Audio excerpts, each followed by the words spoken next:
start recording.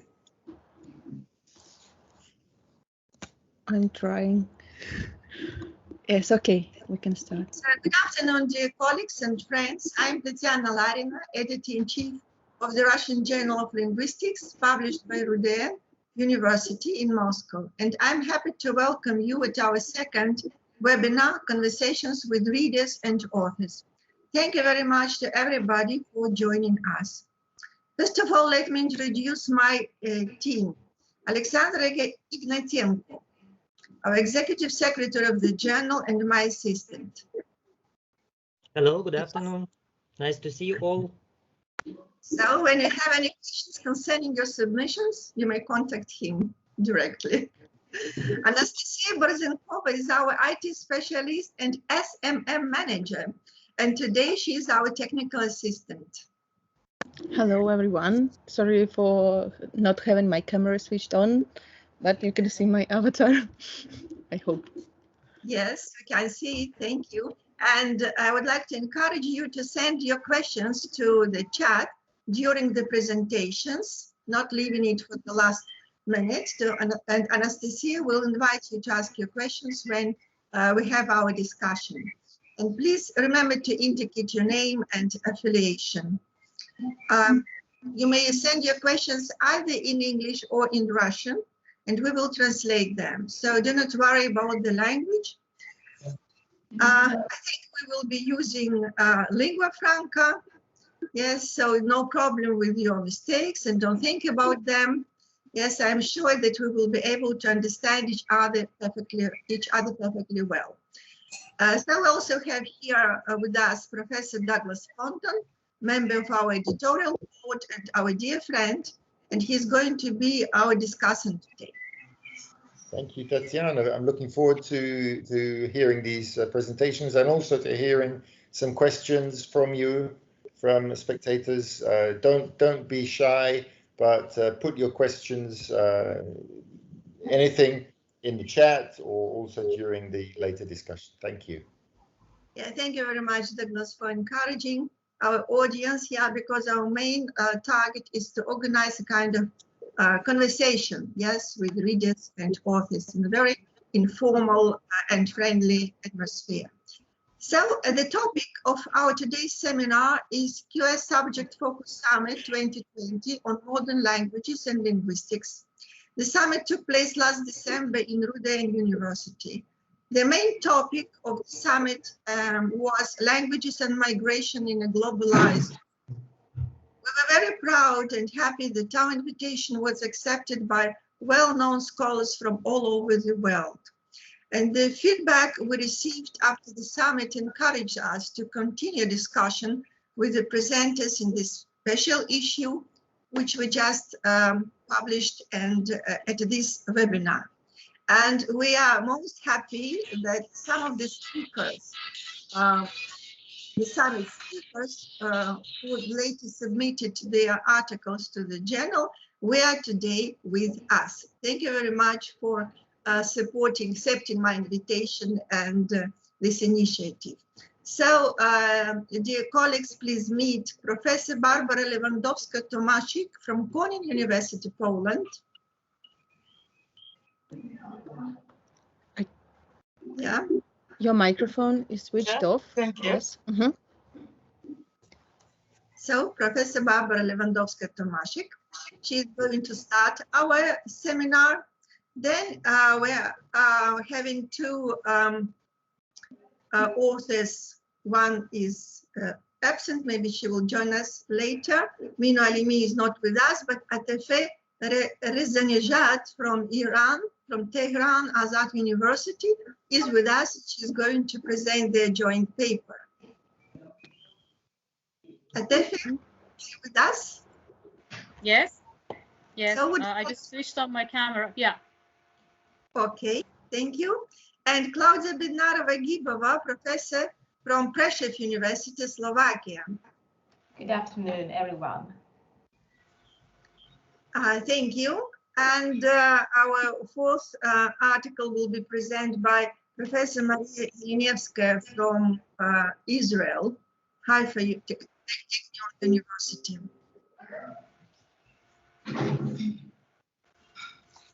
Hello. Okay. Maria, would you like to greet the people? Yes, with your smile, okay. And actually Douglas Fulton, who is going to be our discussant, was also the participant of the summit, yes? Was also the speaker. Yes. We have already discussed his article at our first seminar. So just a few words before we start. The summit is organized along 3 main tracks. Modern linguistics, challenges and responses, that was the first track. The second one was titled Communication Identity, National Minorities and Migration. And the third one, Languages and Cultures, Teaching and Learning. So we have chosen the articles and the authors corresponding to these main tracks. So we're going to talk about the interrelation of language and culture, yes, about intercultural communication, about we'll discuss problems of translation and interpreting, and also the problem of pedagogy. That is our target and our plan for today. Well, that's actually all I wanted to tell you. And now to invite Professor Barbara Lewandowska to present her study, her article. Please, you are welcome, Barbara. Actually, we have the pre-recorded presentation due to some technical problems. So now Anastasia is going to put on, yes, the presentation, and then Barbara will join us for the discussion. Yes, precisely. Yes, can you see my screen? Yes. Okay. Right. So let me start with sharing the screen.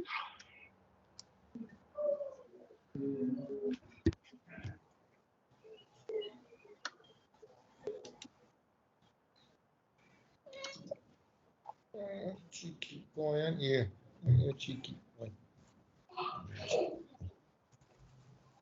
You're a cheeky boy.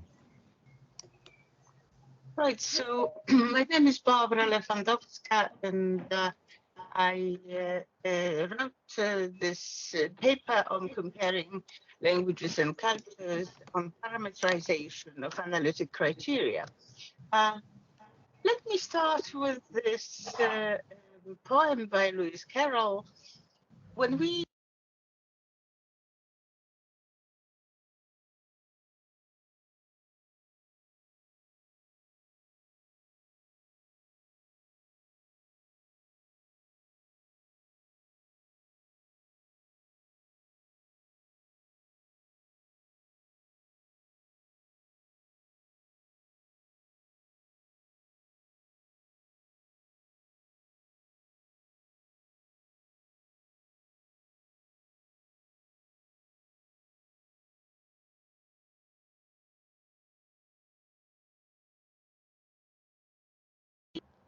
Can you hear? Can you hear? Can you hear? Mm-hmm. But the presentation, no. Mm-hmm. sentences that are longer, but words are shorter, and the overall reaction of the audience would be that the poem is perhaps more violent and more threatening, more unusual. That means that when we hear a text in one language and when we try to contrast it with another language, the reaction is not identical, simply because the content varies. We reconceptualize the message. And actually, what I propose is that reconceptualization and this new meaning that emerges as discourse should be posited as a theory of translation and as a theory of language comparisons. Because language is not directly linked with the extra-linguistic world, and we employ mental imagery We construct images combining linguistic, encyclopedic knowledge, speaker's intentions, linguistic context, and all other aspects of situational context. Different languages structure outside world and users' experiences in different ways. So I assume that lexical meanings are in fact stimulators, which are responsible for particular concept activation to different depth and range. They contrast and combine language with the outside world. This is the onomasiological connection. And then their system-specific characteristics, that is, semasiological arrangement. So my idea is to present arguments in favor of a complex set of areas of reference in cross-linguistic analysis of meaning. Simply identify sets of analytic criteria to perform such a comparison, simply because meanings are dynamic conventional conceptualizations. They include prototypical senses, but on the other hand, they can be extended to broad meanings in terms of these criteria and semasiological and onomasiological properties. At the same time, they're immersed in cultural context. So at the end, we end up with dynamic cultural conventional conceptualizations. As an example, I discussed in the paper the English concept of integrity and used corpus data, lexicographic data, corpora, that is BNC, American corpus, websites, Polish corpus, English and Polish online commons, as well as monolingual and bilingual dictionaries and thesauri. I assume lexical meanings to be polysemous. Almost every and each word is polysemous because it's a matter of granularity. On a more general level, words and word meanings are more schematic. They are like a default level entity. That they are, because of that, they're more similar, because, you know, it's more a general kind of comparison. That's why we can talk about the equivalence sometimes. But among the typology of polysemous items, I distinguish also one type which is called the antonymous polysemy. I call it antonymous polysemy. Like in the case of integrity, we look at integrity either as a complete stable whole, but from the other perspective, we can have a look at it and we see, you know, parts of this whole. I referred here to the example of the word handicap in English, which from one perspective is positive, from another negative, because it started from horse racing, and the heavier horse was to carry extra load to equalize the chances with the weaker horse. So for the weaker horse, the handicap was positive, but for the stronger, it was negative. Now, in both senses, handicap is used in English, although more frequent in the negative sense. So integrity too, but from a somewhat different perspective, can be either considered a whole, or we can adopt this perspective of parts of the whole. On the other hand, we've got also figurative extensions, because literally we've got to do here with integrity, integrate. That means putting things close together as a unity. On the other hand, figuratively, we extend the term and we mean by integrity, moral integrity, that is stability, lack of change of your opinions, as somebody you can rely on. So in order to see how it's working, we employ both quantitative and qualitative parameters of both. So frequencies of occurrences, both in general language and in domain-specific varieties, distributional facts, where, in which positions, sentence length in which particular items appear, type token ratio within different discourses, lexical density within particular discourses, and low frequency vis-a-vis high frequency terms. Collocational senses combine both quantitative and qualitative criteria, because we've got here frequencies, as you can see, with the t-test and other statistical measures, but also we are looking what precisely the collocates are. So territorial and physical integrity would be a physically based concept, while personal, moral, professional, artistic, and others would be the extended sense of integrity.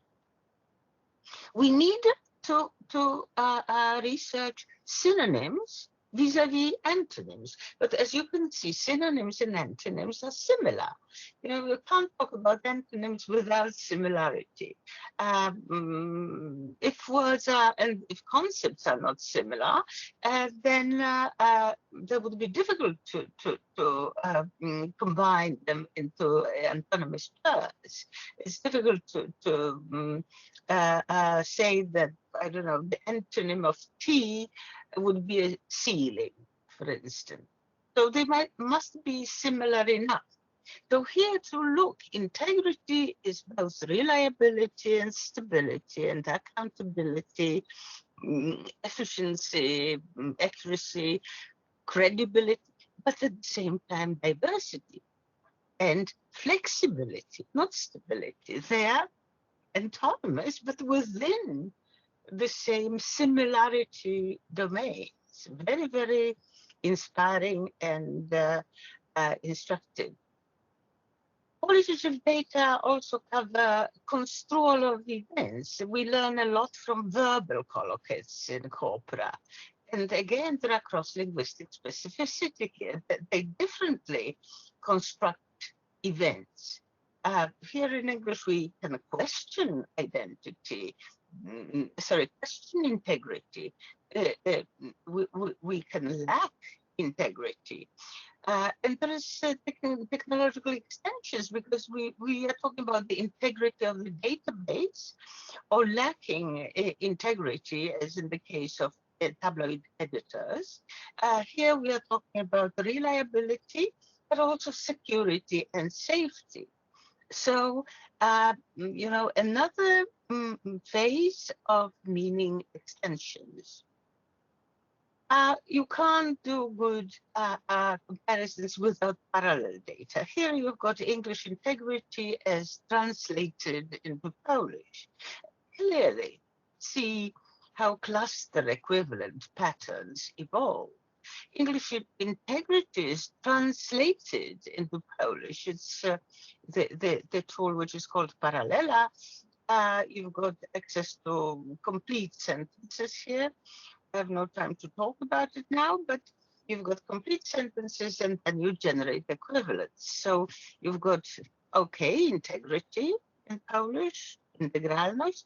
You've got a word that stands for honesty, for territorial integrity, sovereignty, independence, reliability, and about 20 or 30 others. So we've got here a concept in one language and a cluster of equivalents in another language, which you see in the syntactic, semantic, graphemic, or phonetic context if the corpus is spoken corpus. Qualitative criteria can also be measured or should be measured in society. So you've got either questionnaires or you follow media blogs or interpretations. Here we learn about integrity in Britain and the 21st century. They're talking about what it means to have integrity in the 21st century. As you can see, that speak truth to power. You won't be bought by that. That means by governments, etc. Be true to oneself. Rather than pulled this way and that way by friends on social media. Being yourself, sticking to your beliefs, being well-intentional, putting people first, and being someone to look up to. So honesty, reliability, but also safety. You can trust somebody. So you are safe. You consider this person reliable. In Polish, on the other hand, you've got mainly physical integrity. In English, it's rather moral. Terminological extensions, you've got, in Polish, you've got extension to like divorce integrity. That is a legal term in Polish. In both, started in English, financial integrity, computer integrity or data integrity, again, security, safety, reliability, extended to language for specific purposes into many languages. So clearly, you've got here impact of cultural meanings. Culture in the sense of conventional, that is shared patterns of thinking, imagery, and practices. So we end up with investigating contrasts and similarities into polysemic networks of senses in terms of radial categories. And we investigate basic elements in cross-linguistic cognitive semantic comparisons. We also have the cluster of equivalence I mentioned before from spaces of meaning. We pick up the cluster, the cluster member that we consider closest to the original thought, to the first language we are constructing contrasts with. They are not, or they do not need to be dictionary equivalents. By no means. So we end up with either finding trivial equivalence patterns, that is full or almost full, what Lakoff calls commensurability, that means adequacy of one to the other, more frequent in language of technology, but a number of different non-trivial equivalence patterns where partial commensurability stands. And so we've got derived equivalence from corresponding inter-linguistic clusters. For instance, when we start with English and we see all those clusters in other languages, and you pick up one of the clusters, I don't know, for instance, honesty. You've got a number of other polysemies of this honesty that embrace this concept of honesty in that language that you are conducting a comparative analysis for. And the polysemies of the clusters, they don't need to be identical to the polysemies of the first language that you started your comparison from. Then you've got extended equivalence patterns, that is, when you look at not only the main concept, but you look at causes, results, presuppositions that are connected with this particular idea. For instance, when I investigate fear in Polish and strach, fear in English and strach in Polish, I see that the most frequent cause of fear is crisis in English. In Polish, it's very frequently God or family concern. So there are different ideas of this seemingly identical concept. And of course, you can have entirely creative equivalents or corresponding clusters. Like, for instance, this Jabberwocky that you have to recreate. And of course, you end up with entire reconceptualization of the whole passage.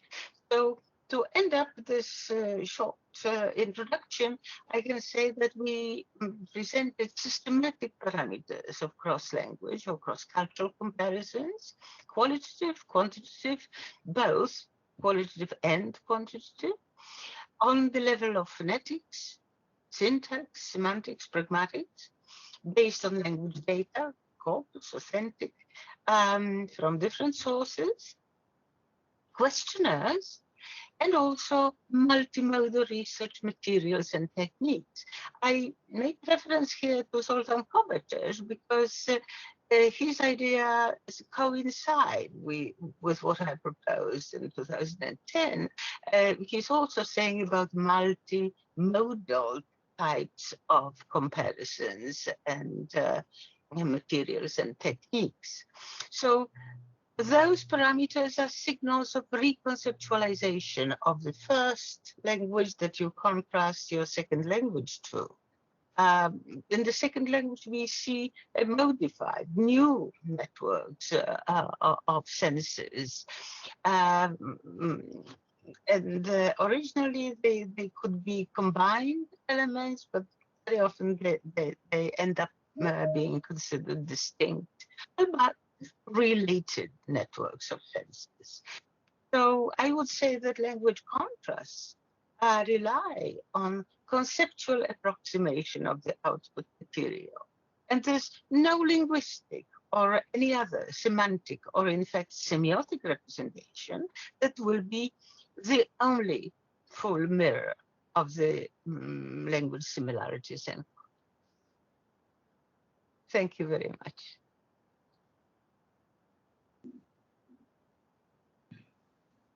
Thank you very much, Barbara, for your really inspiring presentation. I suggest leaving the discussion for the second part of our meeting. And now from cultural semantics, I would, we will move to cross-cultural pragmatics. And I would like to invite Reza Nejad to present her co-authored with Mino Alimi paper, A Cross-Cultural Study of Condolence Strategies in the Computer-Mediated Social Network. Tefe, you are most welcome. Yes, sure. Thank you. Thank you very much. So let me just share the PowerPoint file here. Yeah. Okay. Please don't try to retell everything. Yes, you just focus on the main things. 10 minutes. More time for discussion, okay? Just encourage our audience to read your paper, not retell the whole paper. Yeah, okay? Exactly. So can you see the screen now?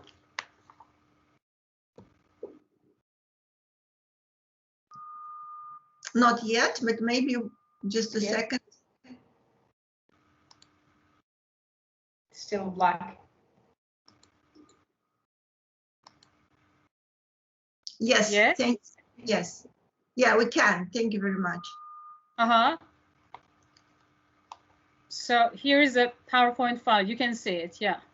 Yes, absolutely well. Okay. So I'm Atefe Reza Nejad from Allame Tabatabai University, Tehran, and I'm just going to present this work co-authored with Dr. Minu Alemi and Ms. Pazuki. You know, the title is A Cross-Cultural Study of Condolence Strategies in a Computer-Mediated Social Network. I will just go through a very short introduction, then we will go to the method section. I will talk about the participants of the study, our, let's say, method, the instrument, the data collection and analysis part, and then we'll go to the results discussion and the final conclusion. So as you know, this and its related events cannot be really avoided in one's life, and at times one may be forced to talk to someone who has recently lost a family member or friend. And the point is that if both interlocutors are from the same language and culture, there seems to be no problem. However, choosing the right words or, let's say, actions regarding this sensitive speech act might turn into a big deal when the speaker and hearer are from, let's say, different cultures and language backgrounds. So due to the delicate nature of the Condolence Speech Act, fewer studies have considered this speech act in comparison with the other speech acts such as compliment, refusal, or request. And this might stem from the difficulties in collecting some natural data concerning someone's death, as well as the sociocultural issues attached to this concept of death. And even in some cultures, this might turn into a taboo. So I'm going to go to the first slide here, the introduction. You know, in recent decades, the cross-cultural pragmatics, which is the study of similarities and differences in cultural norms for producing utterances, has been in the limelight in the domain of applied linguistics. And as Vygotsky puts it, learning the sociocultural interactions are tightly interrelated. So accordingly, the social and cultural communications can influence the academic achievements and language performance of the language learners.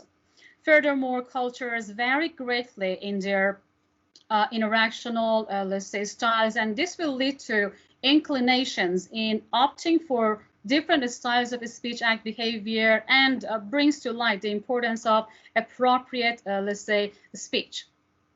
In the present study, as I said, we are going to focus on the speech act of condolence, which is an under-researched area.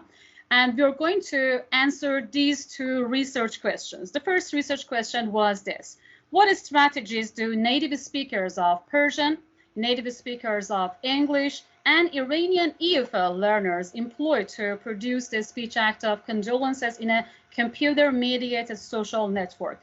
And by this computer-mediated social network, we mean the social networking sites of Instagram. We just collected data there. The second research question was, is there any significant difference in the strategies which are used by these three groups of participants or not? And with regard to the method, I should say about the participants of the study, there were 200 female and male native speakers of Persian who responded to an obituary post followed by a picture with regard to the occasion of the social network of Instagram, as I said. And also the second group of participants were 50 native speakers of English, again from both genders. And the last group were 48 to, let's say, 25 female and 23 male, intermediate and advanced EFL learners who just responded to a hypothetical status accompanied by a picture through a task. We just collected the data through some tasks from the EFL learners. And the data collection was done in the, let's say, social network inside of Instagram. The corpus of a set of condolence comments by the Persian speakers were collected for the death of Morteza Pashai. He was a very, very famous Iranian singer, you know, and these data was just collected in Persian, but we just later translated them into English. Also, we just had the Instagram-based corpus of a set of condolence comments by English speakers for the death of B.B. King, which is an American singer and songwriter. They were collected in English.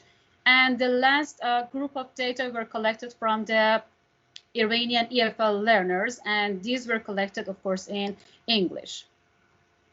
With regard to the data analysis, I should say that this corpus-based analysis studied language as expressed in samples or corpora, and both quantitative and qualitative analyses of the corpus were taken into account. In the qualitative phase, a sample of corpus was selected randomly, and the types of these condolence strategies just employed by the participants were identified. And then, based on the identified strategies, the classification scheme was used to identify the number and type of these strategies. And at the end, of course, we just used the statistical procedure of chi-square to understand if there was any significant difference or not. Now, let's go to the results of the first research question. So as you see, these are the different strategies were just used by the native Persian speakers, the 7 common strategies. As you see, the most prevalent one was expression of affection, love and grief, which was let's say, column by 109 participants, or 46.38, nearly half of the, let's say, condolence strategies were just rolled around this strategy. And the others are wishes for the deceased, expression of shock, use of at-rest terms, allusion to religious and metaphoric concept, and the other. And just due to lack of time, I cannot present an example here, but interested listeners can just refer back to the paper, because lots of examples are just mentioned there in the paper. And from the native English speakers, again, we just see that wishes for the deceased was the most common strategy type. 23.7% just used this one. And among the EFL learners, again, we just had wishes for the deceased, which nearly 60% of the EFL learners used this strategy for giving condolence. And with regard to the results of the second research question, I just very briefly explained that, yes, we found a significant difference in the frequency of these, let's say, strategies used by these three groups of participants: native English speakers, native Persian speakers, and Iranian EFL learners. And here the discussion, I just very briefly go to this part. The main objective of the present study was to shed light on the use of a speech act of condolence by these three different groups of participants. And overall, the results just indicated that there were both similarities and differences among these three groups. Theoretically, results supports Heim's theory of communicative competence and brings the interrelationship between language and culture into the fore. Also, of course, this is supported by the theory of pragmatic competence. And according to pragmatics, speakers of various communities encapsulate their meanings through different patterns of language use. So in line with these theories, Morris and Grice, the differences in condolence strategies used by the participants of this study can be linked to their various cultural norms. And these discrepancies in cultural norms could have forced them to just produce a wide range of strategies with different frequencies. And the last slide refers to the conclusion. This study, the results can have some implications for EFL teachers, syllabus designers, as well as educational materials developers. The intricate interrelation between language and culture should not be forgotten, especially by EFL teachers. We also like to refer to the necessity of enhancing the cross-cultural awareness and necessity of direct teaching of the speech acts, which needs to be taken more seriously to prevent future pragmatic failure of the EFL learners. And language students need something just more than mere knowledge of grammar and vocabulary. They just need to have some knowledge on, let's say, certain social standards and also conventions. And thank you very much for listening to me. I'm so sorry, I just speak so fast because I just had to finish it on time. Thank you for listening to me.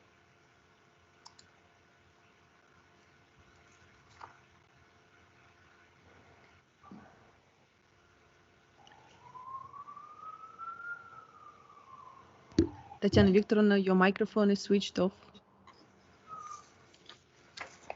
I'm terribly sorry for not switching on my microphone. So I just wanted to thank Tema for a very interesting presentation. Here we have another fantastic confirmation of culture-specific differences in communication, and also Tema managed to build a bridge between linguistic theoretical problems raised in the presentation by Barbara and bridge to applied linguistics, to practical questions, because this knowledge of cultural specificity is crucial for developing of pragmatic and for better understanding in intercultural communication. So now we move to applied linguistics, and we have two more presentations, one by Claudia. She's going to talk about translation, and then pedagogical questions later by Maria. Okay, so please, Claudia, most welcome. Prešov University. Thank you. So I'll try to share my presentation. Can you see it? Can you see the screen? Yes. Yeah. So first of all, I would like to take this opportunity and thank Professor Tatiana Larina very much for inviting me to take part in this webinar. And in that talk, I'm going to do a short version of the paper that I presented at the already mentioned QS Summit in December. And in case you are interested in this paper, you can read its full version in the current issue of the Russian Journal of Linguistics. So as I said, I'm just going to do a really quick version of it so that it is listener friendly and so that there is more room for the questions. In this talk, I'm going to raise several questions about the state of translation studies, and at the same time, I would like to point out some risks that emerge from what I call disconcerting polydisciplinarity of translation studies. Before I present to you my aims, I would like to emphasize that translation studies as a discipline has undergone significant changing trends over a couple of decades, and it has really come a long way from being a sub-branch of contrastive linguistics or comparative literature into a multidiscipline of its own. And nowadays it is frequently perceived as a cluster concept with an open definition, where precisely this absence of sharp boundaries makes it possible for translation studies to adapt to changing sociocultural conditions. So there are threefold aims of my talk. Firstly, I'm going to delve really briefly into the more recent past of translation studies in order to identify its contemporary research scenarios. Secondly, and this is the core of my presentation, I'm going to address some potentials as well as controversies that are associated with its polydisciplinarity. And thirdly, and in the final part of this presentation, I'm going to outline the future direction of translation studies with a particular focus on post-translation studies. So if we really want to talk about the consequences, or rather controversies of the polydisciplinarity of present-day translation studies, it's really necessary to identify the sources or the causes of this polydisciplinarity. And in this connection, we really have to look for answers in Snell-Hornby's integrated approach, which firstly casts the light on the gap between linguistic and literary methods. And in this connection, I would like to call to your attention her groundbreaking book, The Turns of Translation Studies. Then there was Andrew Chesterman and Maria Timochko with their possible interpretations of approaches to translation studies. And as for the more recent past of translation studies, when tracing the so-called inward turns of the development of this discipline, we have to take a look at several lines of inquiry, which are organized along the cognitive, sociological, anthropological, technological, or economic lines, which suggest the major orientations in this discipline. And it is precisely here where we have to look for the sources of its present-day interdisciplinarity. Now I'm coming to the core of my presentation, the core of my article, where I had a look at the consequences of this polydisciplinarity, and I examined four major questions in my article. The first tantalizing question is whether translation studies should fight against the expanding boundaries of the discipline by focusing on its epistemological core, that is translation proper, or whether it should boldly embrace these new developments in the sense of proactive interdisciplinarity. There are scholars who advocate the first possibility by saying that sticking to the textual core is really safe, but on the other hand, we risk keeping up the pace with all the recent developments and goings on in the discipline. On the other hand, the researchers who boldly advocate this proactive or reciprocal interdisciplinarity, because as we know, interdisciplinarity has had several stages. These researchers claim that one of the problems associated here with the second approach is that there are sometimes unclear intersections with other fields. And if you advocate boldly this interdisciplinarity by using insights from sociology or let's say psychology of translation or philosophy of translation, you can become easily accused of superficiality or of using outdated methods or concepts.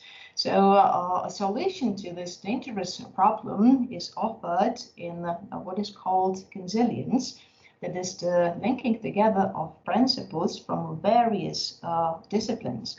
However, the problem is that this consilience can be easily prevented from happening by people who have harbored prejudices of translation studies. For instance, if you really want to do effective translation studies, and if you really want to study, let's say, how emotions can impact your translation, then you can be easily accused of not being a psychologist. Yeah? And this is the problem.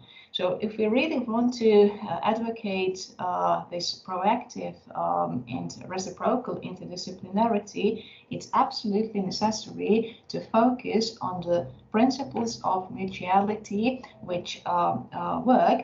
And I would like to forewarn all scholars of an easy appropriation of TS concepts.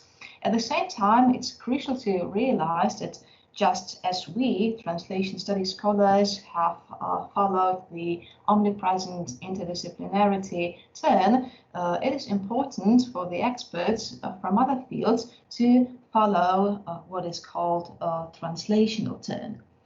The second question that I addressed in my paper was the tension between academia and contemporary language industry, because whereas the metaphorical ivory tower, that is we as academia, are trying to present translation as an ever-expanding concept as a result of the latest developments in the discipline, and we make clear the idea that translation in the 21st century is certainly not a ready-made concept. Quite the contrary approach can be observed in the wider public, where there is this reductive view of translation, where translation is simply relegated to being a product of machine translation, be it DeepL or Google Translate, and there is this paradoxical tension that we are facing. The third big problem that I addressed in my paper was that there is a certain discrepancy between the way the outer boundaries of this discipline are developing and what is on the other hand happening to the inner boundaries of the discipline, because while the outer boundaries of translation studies are gradually expanding as a result of this sociological or technological or economic twist, the inner boundaries are becoming more and more blurred. We can witness it, for example, on the basis of wiping out the binary between literary or non-literary translation, where in the past this binary opposition was felt to be quite useful. And as a consequence of the digital paradigm in translation studies that we are facing right now, there is this provocative multitudes of new names for translation activities like fan-subbing or wiki translation or cislation, which is also signposting these new developments. And the fourth question that I raised in my paper was that translation studies has simply grown in terms of study programs all over Europe, because there are these strong tendencies to institutionalize this discipline, but hand in hand with this tendency, there is a multitude, I would say a striking multitude of different interpretations of what translation studies as a study program should cover, whether it should be more practice-oriented or whether it should be more academic to uphold the traditional spirit of academia. And this is a huge problem that we are facing.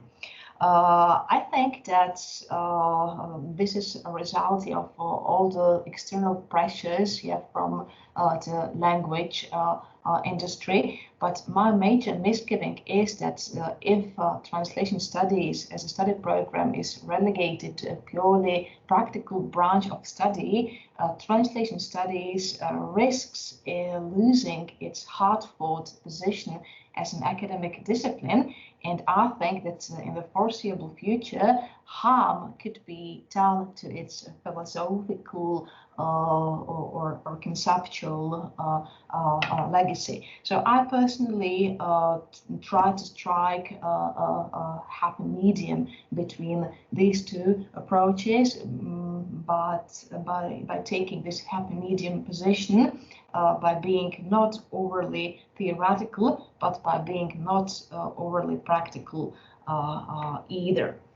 And as to the future path of development of translation studies, I think that now that we have followed these inward turns, it's time for translation studies to take outward turns in connection with Zwischenberger's approach, where it is becoming really important to investigate what is the impact of other disciplines on translation studies and the relationship between translation and practice. That is, the relationship between theory and practice is becoming more important than ever.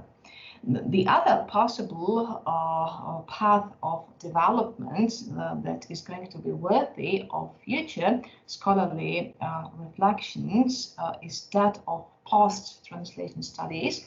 I think it's really possible here to find here a parallel to what linguistics here was developing like, or what literature was developing like, because in literature there is modernism and there is postmodernism, and just like postmodernism has already set in the world of linguistics, I think that a similar trend is happening now in translation studies. And if you read one of the more recent monographs by Gensler, he speaks about the importance of studying pre-translation culture and post-translation effects. That is, effects that translations can generate over subsequent years in target cultures. And drawing on Lefebvre's idea of translation as rewriting, he says that all rewriting is a rewriting or a rewriting of a rewriting. Yeah, so he urges us to look at translation beyond this lingual conceptualization and look at its other semiotic systems. So in this presentation, I have just tried to outline some possible ways of development of translation studies, and I've tried to signpost to you that TS as a multidiscipline has been increasingly occupied with the implementation of new subfields. But the problem is that it has lost the balance between the healthy need for plurality, I think, and the probability of diffusion. What is a vexing question for the future is how much real dialogue there is between translation studies and the related subfields like sociology, philosophy, or psychology, and so on. What we can surely expect to happen in the foreseeable future is further stretching of the boundaries of the discipline, which is enabled here by these broader conceptualizations of translation. But I also think that if we really want to make translation studies a viable discipline in the 21st century, that the cooperation between theory and practice should certainly become imperative. So thank you very much for listening. I'll be looking forward to your questions. Thank you very much, Claudia, for your presentation. A lot of things to think about, actually. You have already got some questions in the chat. We'll get that a little bit later. This was my purpose, just to instigate the discussion, and I'm looking forward to it. Yeah, thank you very much. And now the last question for today's discussion is how to teach pluricentric languages. And I leave the floor to the dear friend of our journal, yes, our great supporter, member of our editorial board, Professor Maria Ilinevskaya from Haifa, from Technion University, Israel. Welcome, Maria.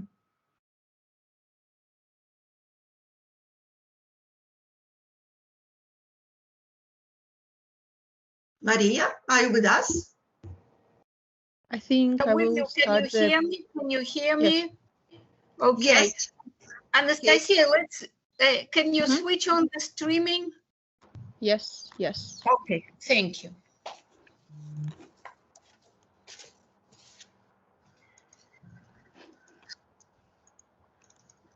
Dear colleagues, good afternoon. Unfortunately, my computer connection is not stable. That's why I decided to pre-record this meeting. And my co-author, Ekaterina Protasova, unfortunately couldn't be present with us today, so she apologizes. The title of our article is Teaching Languages in Multicultural and Multilingual Environments. So we decided to write this article because we are witnessing major changes in the role which language plays in the globalized world and its economy. More than many other disciplines, language pedagogies require fast response to the needs of society. Mass migrations, development of information technologies, and growing multilingualism in populations are all interconnected and require more flexible language pedagogies than in the past. Moreover, students should be made aware of the links between language and power and of what Fairclough has dubbed technologization of language. This means that today, language is pervasively conceptualized in terms of skills and techniques, which are designed and redesigned for particular purposes. So critical awareness of how power relations can be implicitly exercised in language is essential for educating responsible citizens, conscious of their social environment and their own role in it. English has been taught as a pluricentric language for a long time. Our article focuses on two languages, English and Russian. So English has become acceptable. It has become acceptable to speak about different Englishes.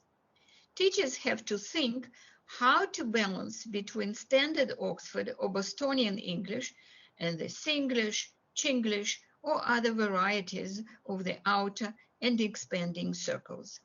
They also have to show students in which context, which variety is acceptable. While in the past, Russian teaching was almost exclusively oriented to the Moscow norm, in the post-Soviet decades, Russian speakers have formed numerous vibrant but dispersed speech communities influenced by new contact languages. As a result, new regional varieties cannot be ignored in teaching practices. According to David Crystal, English is spoken as the first or second language in fields such as government, law, and education in 75 territories. In how many countries has Russian become a part of the linguistic repertoire of the population and is used in the public sphere today? The data about the growing pluricentricity of Russian is gradually accumulating and hopefully in the future will be taken into account by language instructors and course book writers. Therefore, it is useful to reflect on what Russian-speaking societies can learn from the Anglophone world in the sphere of pluricentric language usage, maintenance, and teaching.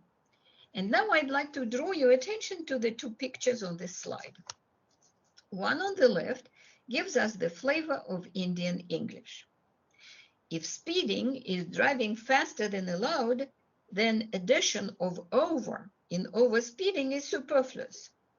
To invite prosecution is a very formal and polite way of notifying violators that they would be fined, and it is reminiscent of colonial times. On the right, you can see an Israeli ad, and everything in it seems to be standard, except the Hebrew name of the school, Hatul Madan, which means Kot Uchony, and alludes to a popular Russian-Israeli humorous text. Hebrew, English, and Arabic insertions are a hallmark of Israeli version of Russian. There is a growing body of research into English, but also Russian as pluricentric and international languages often used as lingua franca. These three terms are not interchangeable since they denote different, although partially overlapping phenomena. A pluricentric language develops varieties in different regions under the influence of contact languages. First variations are reflected in the lexis and prosody. Pragmalinguistic features are also borrowed from contact languages and cultures, and one example is a wide use of ty, tu, in diasporic Russian in situations in which it is inappropriate in the metropolis. Morphological and syntactic variations take longer to stabilize. A global, world, or international language is spoken in various geographic areas and also has multiple varieties. Millions speak them as L1 or L2. They are accepted for communication in international organizations and have rich literature published conventionally and electronically. A lingua franca meets communication needs of various speech communities and is often simplified by the speakers who use it in a limited number of domains and with multiple mistakes, which, however, do not hamper communication. International languages are most popular in language education as they enable speakers to use them in a variety of areas and for multiple purposes. Teaching a variative language in a super diverse society requires of educators to take into account local traditions, vernaculars, and various degrees of linguistic competencies attained by students in other languages in their repertoire. Qualifications and professional ideologies of pedagogical staff remain vitally important. And taking into account that at least partially language teaching is carried out online today, equipment and software, as well as teachers' competencies in using them, play an important role. More than in the past, teachers have to build upon students' interests, balanced use of other languages and literacies, pardon me, without shying away from translanguaging methods. Accepting translanguaging may be the most difficult issue for the teachers. It is sometimes pejoratively referred to as a language salad, but it is ubiquitous in communication in multilingual societies. So if in their everyday life, students habitually move from one language to another, depending on the topic, interlocutor, and context, it does not make much sense to artificially exclude translanguaging from the learning process. But it has to be designed to support student learning and metalinguistic awareness. The linguistic and national identity, flexibility, and professional competence of a teacher depend on the context of language acquisition, general education, and experience in teaching languages. There is ongoing discussion about what a native and non-native speaking teachers can give to the students. Clearly, members of each group have strong and weak points, and their collaboration can make the best of their linguistic experience and be extremely fruitful. While teaching languages, we have to consider sociolinguistic variables, the geographic location of the school, ethnic belonging of the teachers and students, languages spoken in the communities, and attitudes to multilingualism. Teaching language can hardly succeed without teaching culture. But what culture should we teach? Our own or alien? The global or the local? Who has the right to represent the culture connected to the language? Only those who speak this language as L1, or also those who want to acquire and expand their cultural capital? Educators are increasingly inclined to teach their students to use English and Russian as international languages that can function as a lingua franca in various situations. Clearly, this is a new pedagogical target, and it is often accompanied by purposeful simplification of the language material taught to speed up language acquisition and use for communicative purposes. Multidimensional and multilateral curricula, application of mobile technologies and innovative forms of interaction, linguistic superdiversity, as well as changes in the status of languages have become a reality of our time. Today, languages interact and develop in contact as never before. The classic four-skill model has been replaced by integrated multi-skill instruction addressing a range of skills requisite in oral and written communication simultaneously. Only situationally relevant pedagogies, which take into account the needs and linguistic repertoire of the students, motivate the learner. Yet, practitioners are not always ready to embrace new didactics, but prefer to go along the well-trodden path. Moreover, in the schools of economically weak countries, new course books are often unavailable. The distance between the teacher and the learner has decreased, while the degree of learners' engagement has grown. Students have become more active in determining their goals of language learning. We should weigh all the sociolinguistic factors when we set goals of learning and decide on the format of teaching, be it face-to-face, blended, or online only. And depending on these factors, we have to update teaching materials and determine appropriate forms of assessment. Today, in the same language classroom, there are often first, second, foreign, minority, international, and heritage language learners. Without designing flexible tasks suitable for these different groups, and without letting them collaborate and help each other, our teaching is unlikely to be successful. Thank you. And it is on purpose that we don't want to finish our presentation with conclusions. Instead, we would like to pose some questions for our discussion today.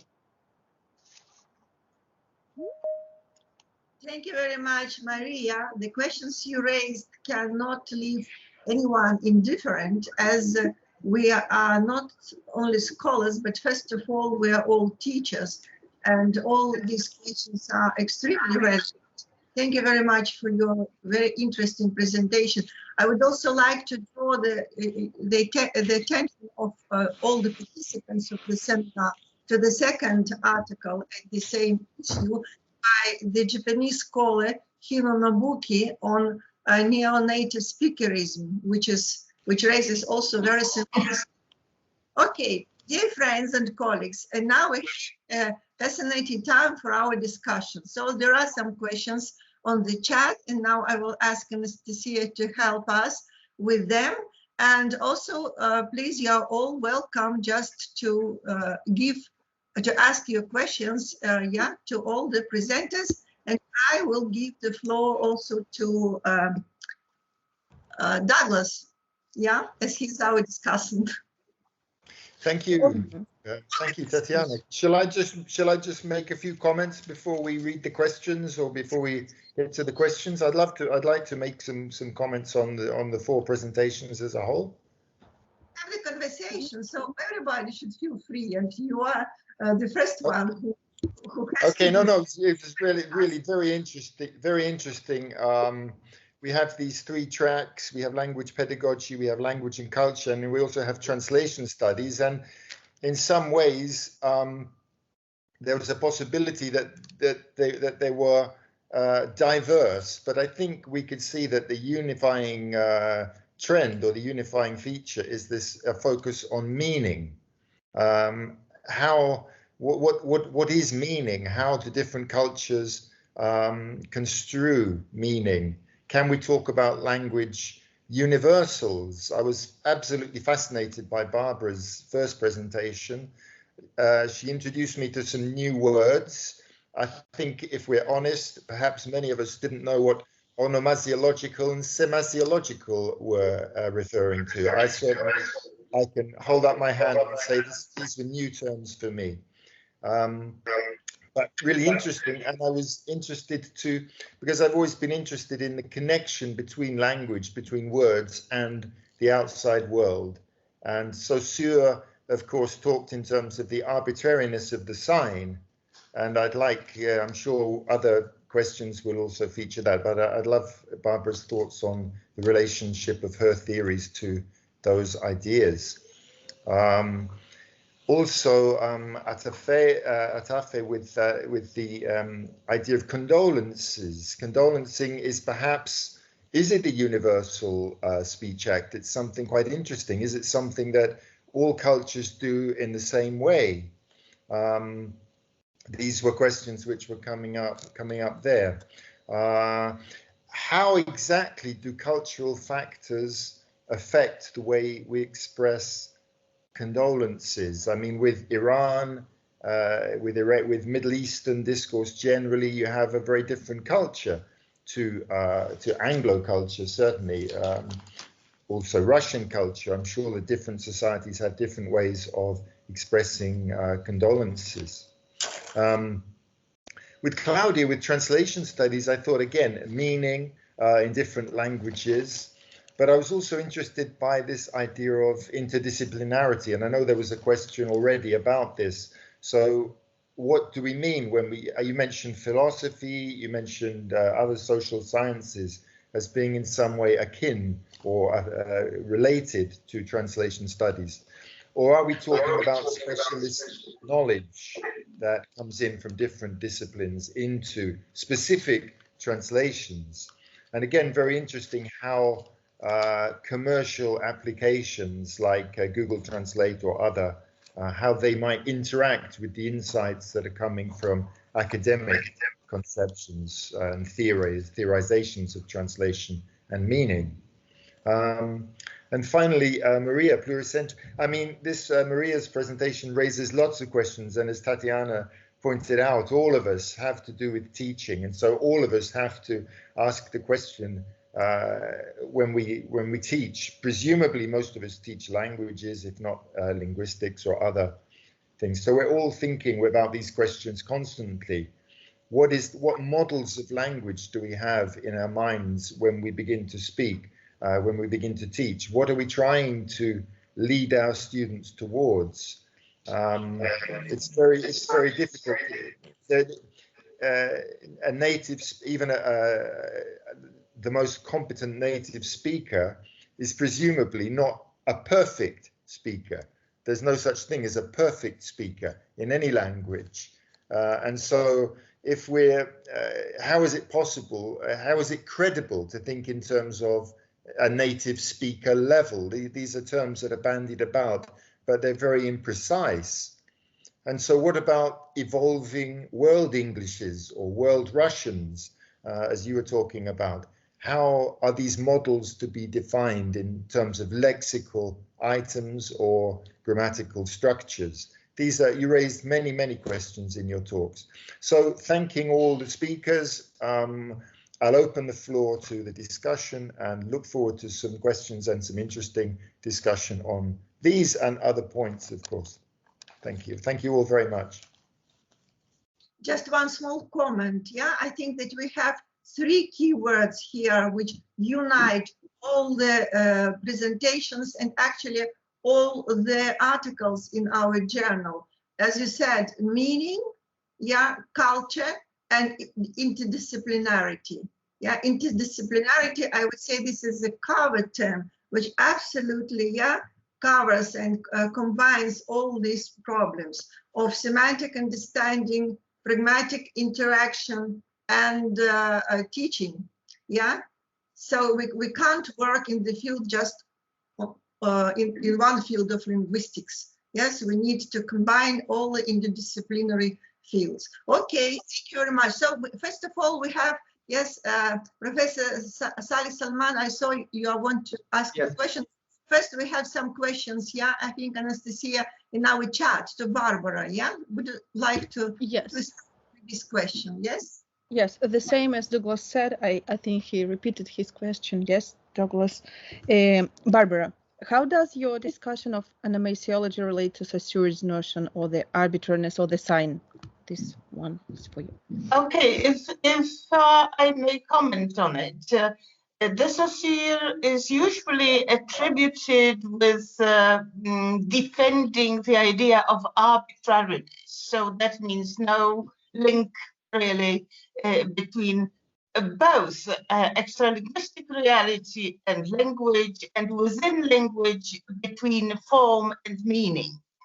But this is not a whole story, because in fact, the Saussure does mention arbitrariness, and he does mention an opposite concept to arbitrariness, namely motivation, because motivation is a buzz term in contemporary linguistics, particularly of constructionist and of cognitive background. Motivation, meaning motivation. The Saussure is talking about meaning motivation, but he treats it as the last resort. He says arbitrariness is primary, but if there are problems with it, we resort to motivation. Cognitive linguists treat this picture as an opposite kind of turn. That is, the basic concept in cognitive approaches and in contemporary linguistic approaches are connected with motivation. There is either an outside language name motivation, that is onomasiology, or perhaps we can have in language motivation. Some concepts are structured lexically, syntactically, on the basis of other concepts and forms that are used in that language, by analogy. But motivation is primary. And in fact, there is a caveat for arbitrariness, but this is the last resort in cognitive approaches. So this is just an upside down picture, Saussure vis-a-vis cognitive linguistics and all the manifestations of cognitive linguistics. So I suppose that when you take, say, child language acquisition, child language development, but also language evolution, you see that most of the forms that we know are motivated. Young children, contemporary times, when they coin novel metaphors, metonymies, they do it via analogy. They see it motivated. So I suppose that there's not all vis-a-vis nothing matters, the Saussure contemporary linguistics, but there is a certain overlap with different focus.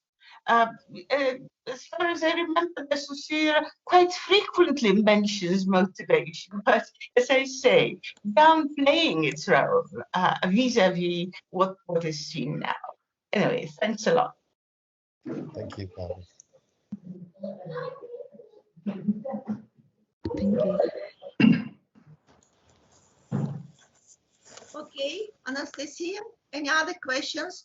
Some questions to... Saleh wants to say something, Tatiana. Yes. Okay. Tatiana. Well, thank you very much. I would like to thank all four speakers, Barbara, Elemi, Claudia, and Ria, for their, very enlightening, very forceful presentations, and to the point. Now, the one thing that they have all agreed upon is that there is one line of thought, which is multimodality, interdisciplinarity, common grounds that always meet. It's not only linguistics, and it's not psychology, it's not cognitive knowledge, it's not pedagogy, and it's not translation. Applied linguistics, cultural semantics, cross-cultural knowledge, and polydisciplinarity, and finally, teaching languages interculturally and from a multilingual perspective. They all come to the same melting pot that no one person can claim to have the power. We talked about power relationships, we talked about discourse analysis and Fairclough, Van Dyck, and Bodak, and we talked about semasiology, homosiology, and all of those meanings, lexical relationships, hyponymy, polysemy, okay, hyponyms, and polysemes, etc., etc. Now we talk about word formation processes, like if you have clipping, back formation, blending, clipping, etc. All of them combine linguistics, semantics, antonyms, synonyms, hyponyms, polysemes, etc. When we want to convey those in a classroom situation, we can't claim to have only one system. We will have to have an eclectic strategy or strategies that will put those all in one pot so that we can cater and serve the needs of all cultures, all people in different languages, bilinguals, multilinguals, multiculturals, and so on and so forth. This is, the trend nowadays. And there is a question on the screen at the very end in Maria's present. Can this be transferable? Of course, naturally. When we talked about cultural semantics by Barbara, now talking about integrity, notice the word integrity. It will have so many different meanings based on context, genre, culture. Integrity could be personal, it could be political, it could be economic, financial. So I liked, this kind of bringing together all ends meet at the end of the day to come up with a multidisciplinary approach of teaching, learning, especially with the online, learning mode, which we have been experiencing for the last, 1.5 years. So thank you very much. This is brilliant and very, very informative. Thank you. Thank you, Professor. Activity. Yeah, and the word interdisciplinarity, which I think, Anastasia, there was a very interesting question to Claudia, yes, concerning the differences between interdisciplinarity, multidisciplinarity, and transdisciplinarity, I think, yeah? Let us continue this discussion started by Saleh. Okay, Claudia, could you please, yeah, ask this question? Claudia, your microphone is switched off. Claudia, we can't hear you. Okay, is it okay right now? Yeah, so thank you, Yes. Jeff, for this incredibly inspirational question. To tell you honestly, we have to admit that there has been this pretentious prefix play present in the world of linguistics, because there are scholars, including me, to whom interdisciplinarity, multidisciplinarity, or polydisciplinarity are roughly synonymous. Yeah, so I agree with them. I take this approach. But on the other hand, yeah, whereas these three terms are synonymous, we should be more careful in case of transdisciplinarity. And here I agree with Gary Massey's approach, who also took part in the QS summit in December, who is of the opinion that in case of transdisciplinarity, there is this strong focus on the community of practice. Yeah, there is this strong focus on researching real world issues. Yeah, so for example, people from language industry reach out to academics to give them concrete suggestions what should be researched. Yeah, so this transdisciplinarity, yeah, unlike the first three possibilities, yeah, suggests this greater practical orientation. Yeah, so this is the way I understand, yeah, these concepts.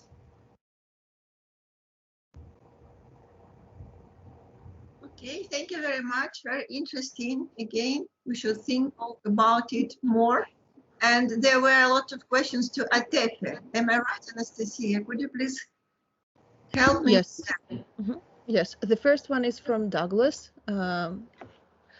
How would you describe the main cultural differences between Anglo and Iranian social contexts as these affect the way condolences are offered?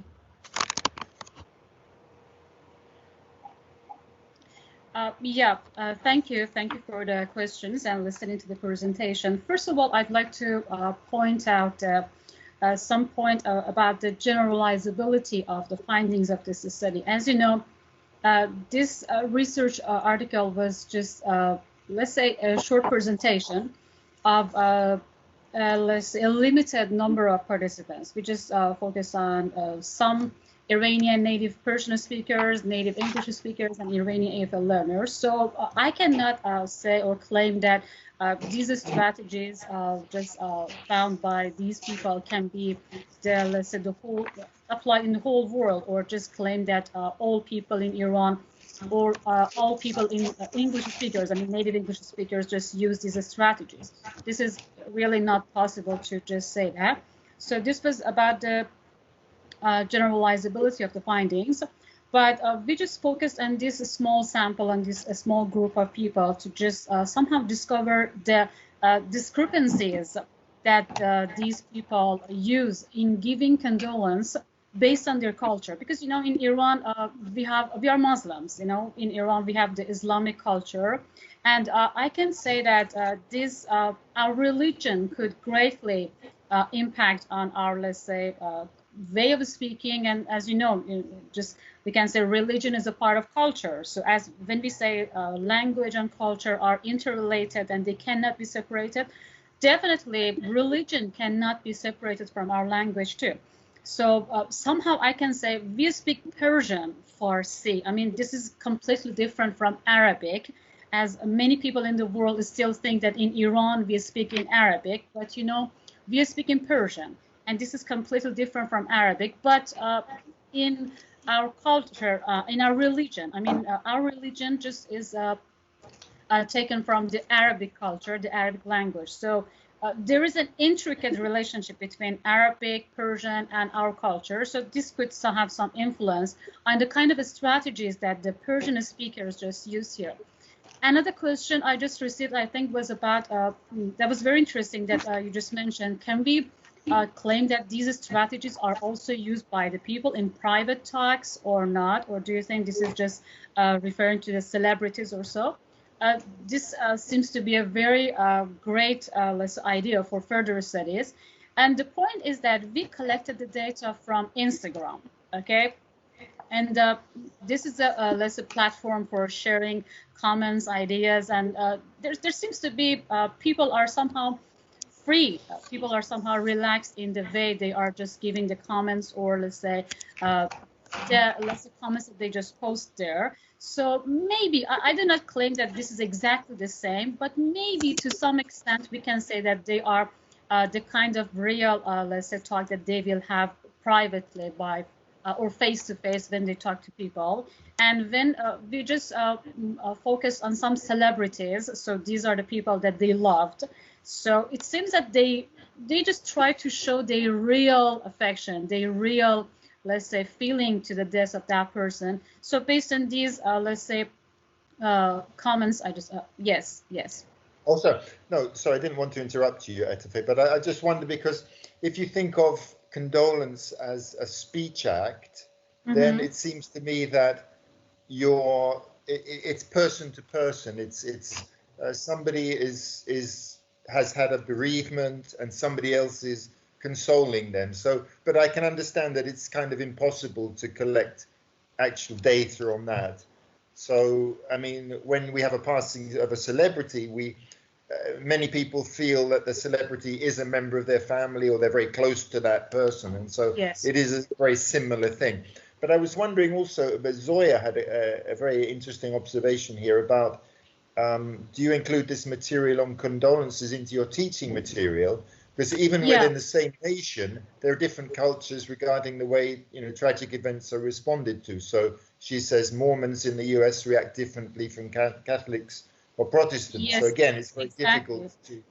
difficult we have to be very. That was a really interesting point. Yeah, but maybe my responsibility as a teacher, critically, just looking at this point, maybe my main responsibility as a teacher in my language class in Iran would be somehow raising awareness to this issue, that my students should notice that there are some discrepancies, there are some differences in different cultures. Maybe, these days I can say that many Iranian people are indirectly or directly, affected by this English culture. Many teenagers in Iran are using the internet, they're using games, they're watching English films, they go to English classes. So we can have this English culture, the effect and impact of this culture on Iran and the Persian speakers. This cannot be denied, really. So I just consider my main responsibility is somehow raising the awareness of my students toward this issue. I try to focus on this. Maybe I cannot change the whole material taught in Iranian schools or in Iranian language institutes. This is really not possible. But I just try to have some impact and influence in the small world that I have with my students. I try to just do this and just raise awareness in this case. Can I just wanted to add something, that giving condolences is of course part of a ritual. And it's very interesting to see how rituals are changing in our times and how they preserve cultural specificity, but also become more general because human nature is after all the same. Another interesting issue, I think, what you could add to your research is difference between condolences in urban and rural cultures. Yes, exactly. That is what I just even observed in our city. In different cities, even in Iran, as you just mentioned, we have different cultures, let alone in the world. So yeah, we have these different cultures in villages, in the cities. Yeah, you're exactly right. Yes. Good. Thank you very much. I think that all our presenters have done great work. And I appreciate very much that Maria has prepared some questions to the audience. Can we see them on the slide again and invite the people who are here with us, our guests, yeah, to express their opinion and to participate in the discussion. Here are the questions. Please, I give the floor to our guests, yeah, to the people who joined us for our discussion. You are most welcome.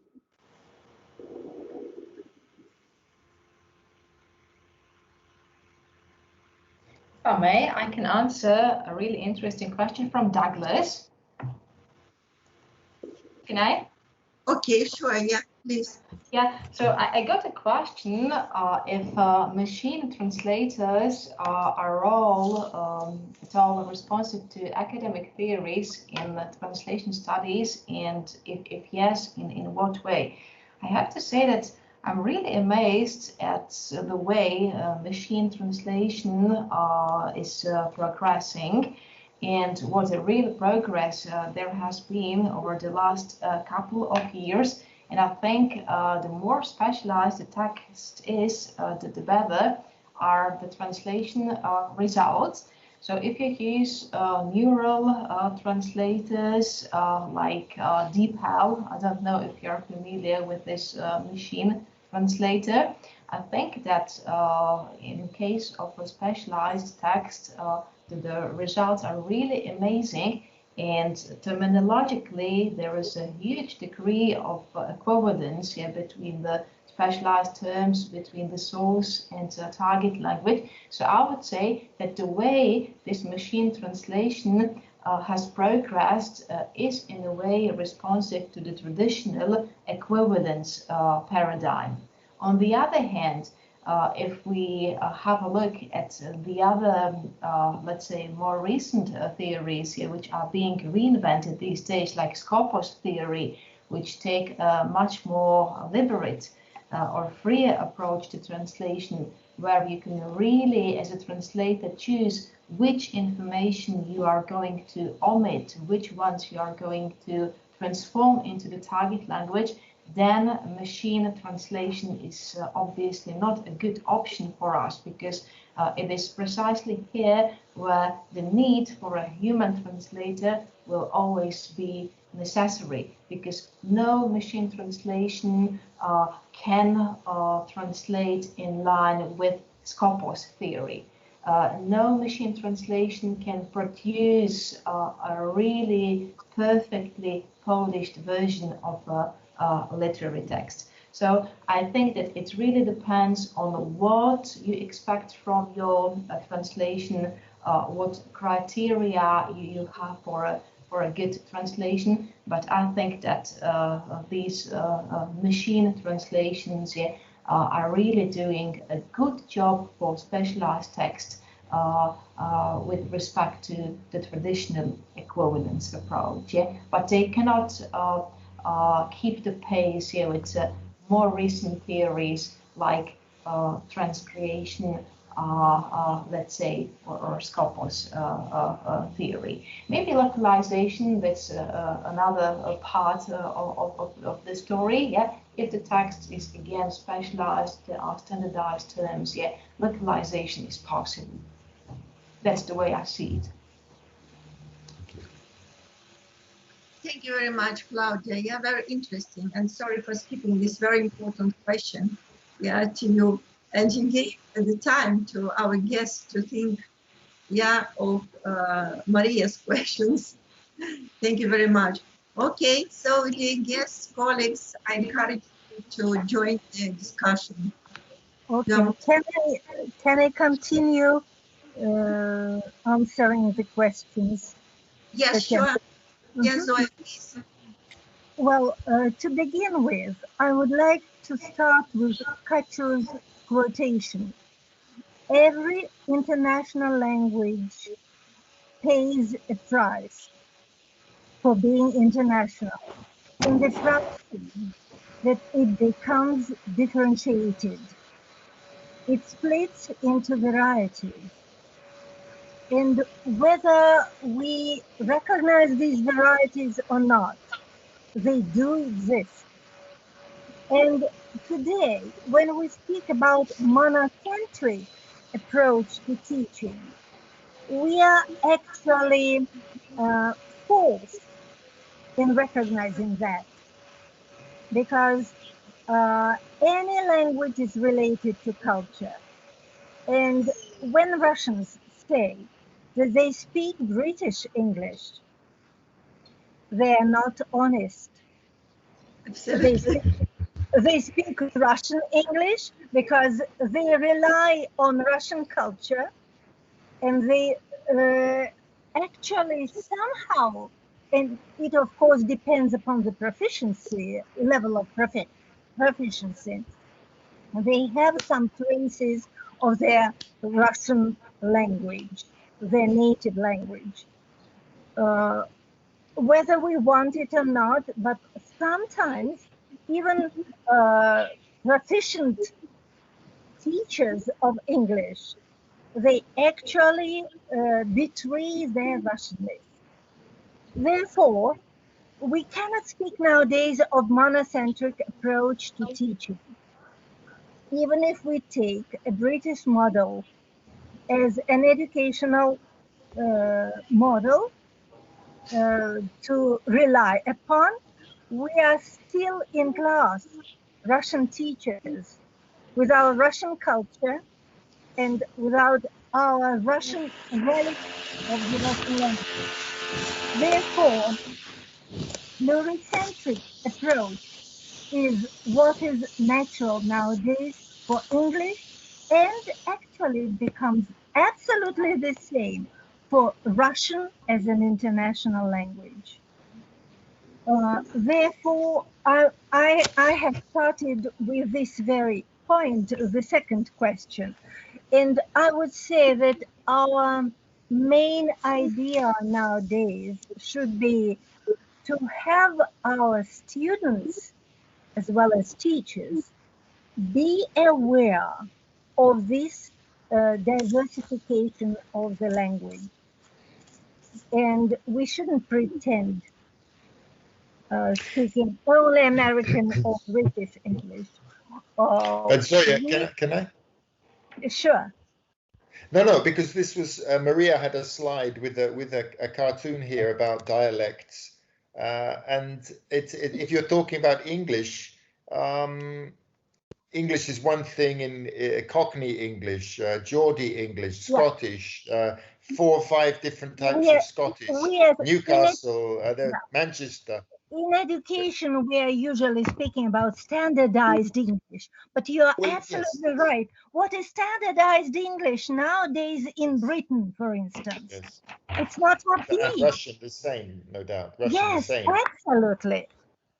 And so probably someday we will come to the conclusion that every variety of English, even a variety of the expanding circle, just like Russian or Chinese or Japanese in Hino's article, we would have to speak about our own standards, which might follow standards of some other Englishes. But the most important thing is to know the variability of other standards nowadays. If I teach my students grammar, for instance, grammar rules, I will tell them that if we come across the sentence, I recommend that you then gap do it. They might insert either should do, or they might insert nothing because do is the American form, or if we do some research, there might be some other forms as well. Therefore, standardization, that's a very huge question for research in educational practice now. Yes. And for us nowadays, the most important thing is to be aware of this differentiation and to prepare our students to intercultural talk by studying the most important features that deviate from the model varieties, and to know the cultural things that are expressed through the language. Thank you. I think Lyubov has something to add to this. Lyubov?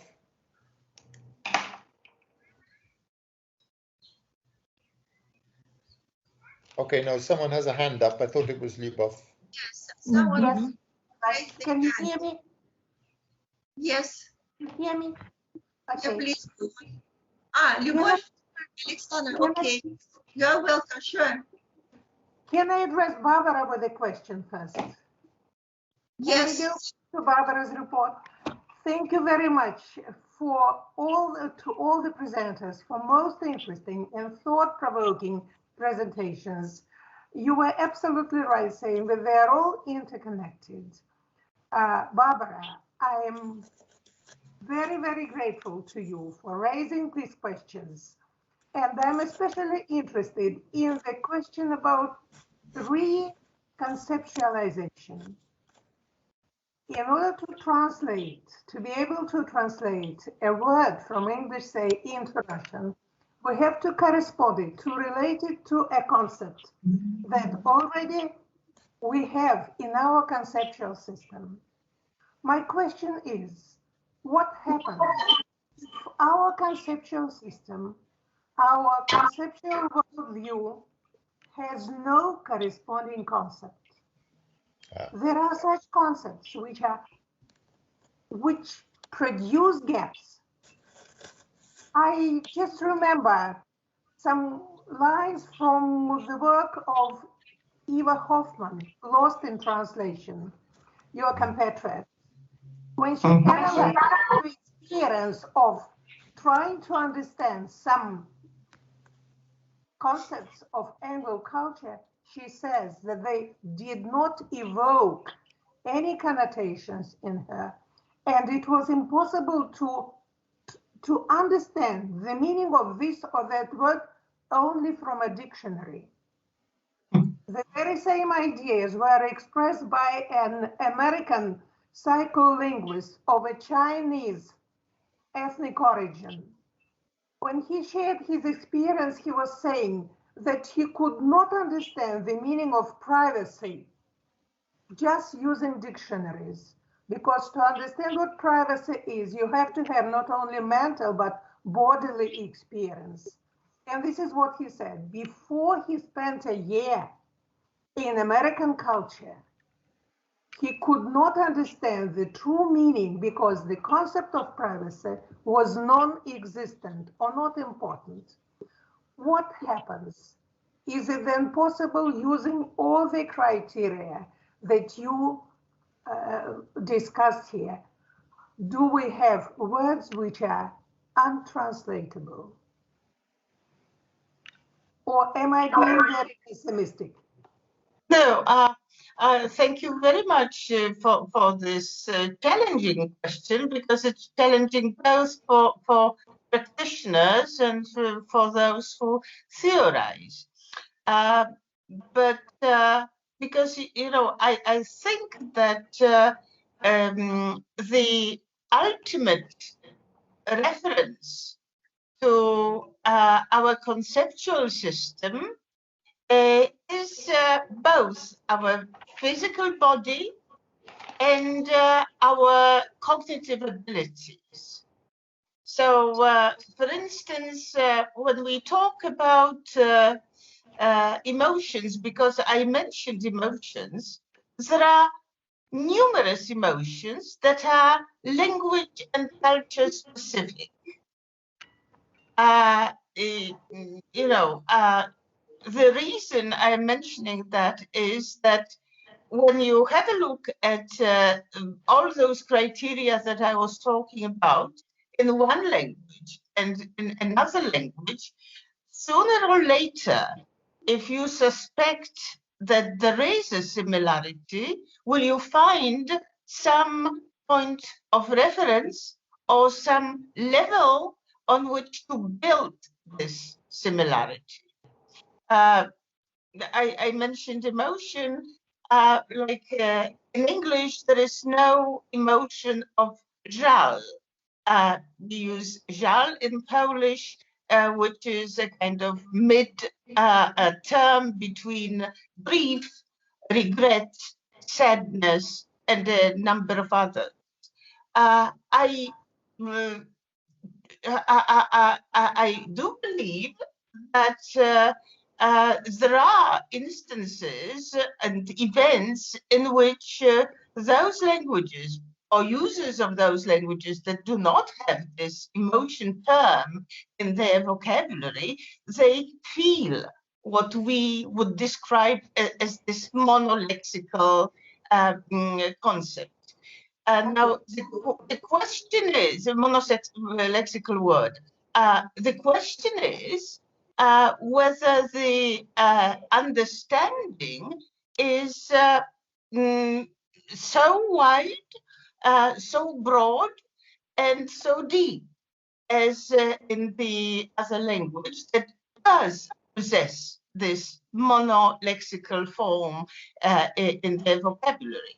And I believe there are differences because, for instance, in English, there is one word for pride, I mean, a basic emotion term for pride, but many other languages would make a distinction between negative and positive pride and use a different term for negative pride.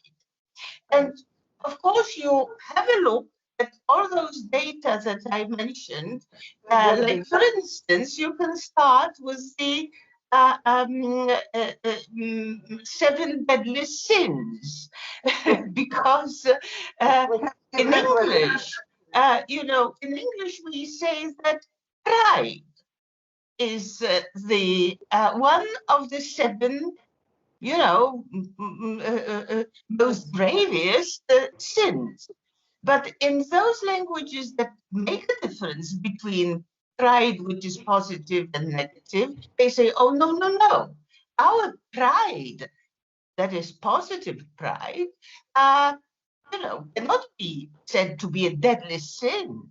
So we have the 10, not the 10 commandments, but the 7 deadly sins, listing this particular negative pride. Well, in Russian and Slavic languages, in Polish, we have the word pycha, that is negative pride, which is connected with pity, but also with kind of taking an aloof position vis-a-vis somebody who is below and things like that. So, you know, I would have my doubts whether complete, full understanding of native language concepts would be appreciated by non-native speakers till the very minute details of the sentence. After all, you know from the Wolffian hypothesis that language system also affects us. We perceive the world through the spectacles of the language system. We categorize objects, we categorize emotions, we categorize colors, we categorize everything according to our conceptual but linguistic system, because this is what we were being brought up in. So, you know, okay, teaching English. Can you teach somebody experiencing emotions the English way? You know, Aneta Pavlenko has been investigating this question, and in fact, she is saying in her publications, yes, up to a point. You know, she was making some inquiry among immigrants who immigrated to the United States, to Great Britain, and her idea is that, of course, the longer you are staying with the foreign culture, the more you absorb. But then it happens that you come back to your country and you don't like these things because you don't understand them anymore, because you left your first culture and your first language. So both language and culture, impose a network of senses on you. But I would say more that there are theories that what you hear can influence your experiencing to a stronger extent than you think it would. I mentioned fear in my presentation, but look, there is this theory that Indians, I mean American Indians now, they denigrated fear. Males in their culture were not supposed to feel fear. And there are some experiments suggesting that not only did they consider fear as a much more negative emotion than other cultures, it ended up with males feeling less fear, experiencing less fear. So, if you have been brought up in a culture, one culture, rather than your native culture, since your early childhood years, yes, there is more chances. There are more chances that you will absorb that. But Pavlenko too is suggesting that in order to acquire something, you have to live through periods of experiencing events, tokens, language, interactions, and everything. If you don't, again, the question is, of course, you can know politeness rule. I can very well learn the rules of, condolences. I do feel, sympathy to a person I'm talking to, but does that mean that the experiencing is identical? And that's a question mark. So, because the question to teachers is, what are we teaching our students? What is it? Because we are teaching them, forms, not even language, because language is both meanings and experiencing and everything. So, of course, we are trying to have the immersion programs and everything, okay. But I think that there is this question, how far can you make your intervention into your original student's identity to suddenly, transform him from a Russian speaker to an English speaker, not only speaker, to an English person. So I don't think that we can do it, and I don't think we should try and attempt that. Thank you. Can I say something? Because I'm conscious that the discussion is very theoretical, but I would like to hear Maria on this, because Maria, one of the questions that I was asked or were raised in the chat also with Maria was this notion of world English or world Englishes, and how these things are going to be, how you define these languages, and how you, as Barbara says, what do you teach in terms of which model of language do you teach? And also, how do you approach these things that Barbara is talking about, these kind of emotional aspects, or the real aspect of being an English person, if you're not even going to try to teach standard English? How do you relate to those questions? Yes, and this is a very topical question for Israel, which is a multilingual country. And in addition to various international students, we have Hebrew speakers, Arabic speakers, very big group of Russian speakers, French speakers. And all these people, they also have absorbed different cultures. And of course, Israel is oriented to American culture and American English. So what we're trying to do is to really show the students that a lot depends on the context of communication. Well, we cannot always show it because unfortunately most of the students, those who don't major in languages, they don't have that much time because it does take time.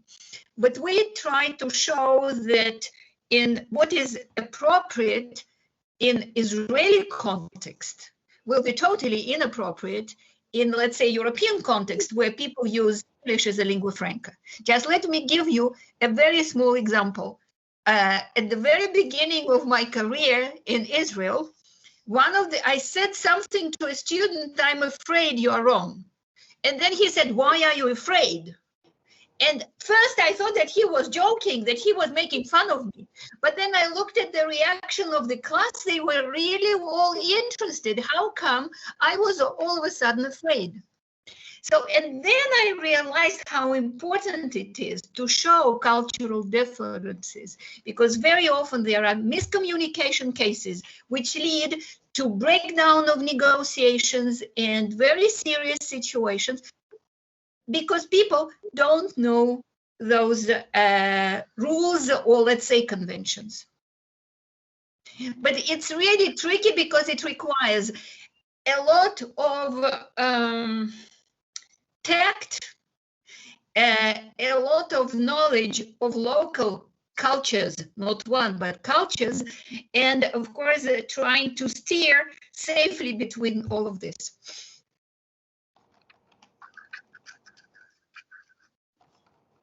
Thank you very much. Thank you very much. I'm most grateful to all of you for your participation, for a very interesting discussion.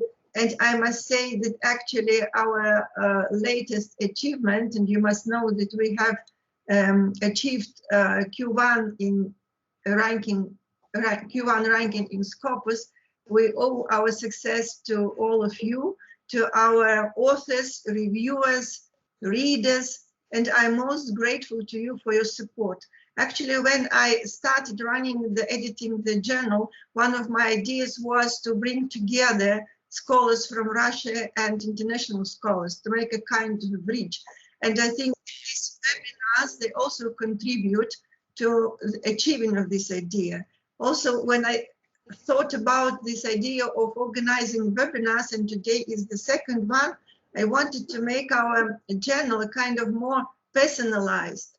I wanted our readers, our students, when they come across an article, for example, by Barbara LEWANDOWSKA-TOMASZCZYK or Lyubov Kozlova, I want them to see the face, to remember the face of the person, not only the name.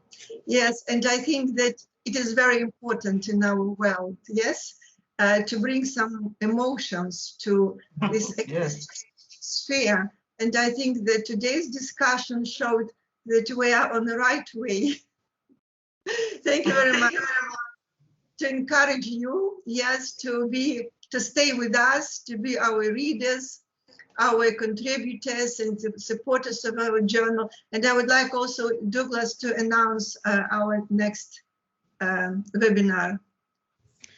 Thank you, Tatiana. Well, thanking everybody for the participation in, I think, what was a very successful and interesting, fascinating discussion. It could have gone in all directions, and it was really, really brilliant. And I'd underline what Tatiana says, that it's really nice to have a face with a paper. It's really important. So just on emotions, coming back to emotions, the next issue of the Russian Journal of Linguistics, which I'll be editing with a guest editor from England, from Liverpool University, Franco Zappettini, will be on emotionalization of media discourse. We have many very high level, I think, contributions, including some of our our participants today. And I look forward to the next event with our next meeting online, where we'll be discussing some of the papers with the authors of that special issue. I think Tatiana said it was in September. Yeah.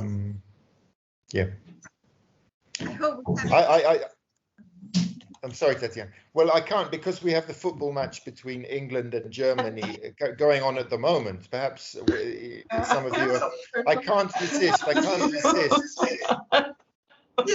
resist finishing with, with finishing my contributions. I'd like to say something about an emotion which I'm sure some of you know this, is when something bad happens to somebody, you can feel secretly happy. And this in German, there's a word for it, which is of course Schadenfreude. But the thing is, and while Barbara was talking, I was thinking, but well, before English people knew this word, did they not feel happy when something bad happened to somebody? And my answer would be yes, of course they did. Of course they did. So why, and this is a very interesting question for comparative linguists, why did the British not think of a word for this emotion? I mean, this is maybe something which we can say the Germans, very precise, they have a specific approach to life, a philosophy, and they categorize this emotion. For the English, when they come across this emotion, they recognize it, they feel a little bit guilty about it for other cultural reasons. Yeah. But then when they encounter this word from German, we simply borrow it and it comes into the English language. So it's really fascinating, I think, and I'll leave my contribution there and thanking you all again. Thank you, Douglas. We'd like to and I would like to see you, our regular participants of our webinar. Next one is September, but before that, I wish you all to have an enjoyable summer. Thank you very much. Thank you, Tatiana and Douglas, for this fantastic work you've been doing and the achievements. That is something to praise and to probably feel kind of negative, positive Schadenfreude, because you're doing it so well.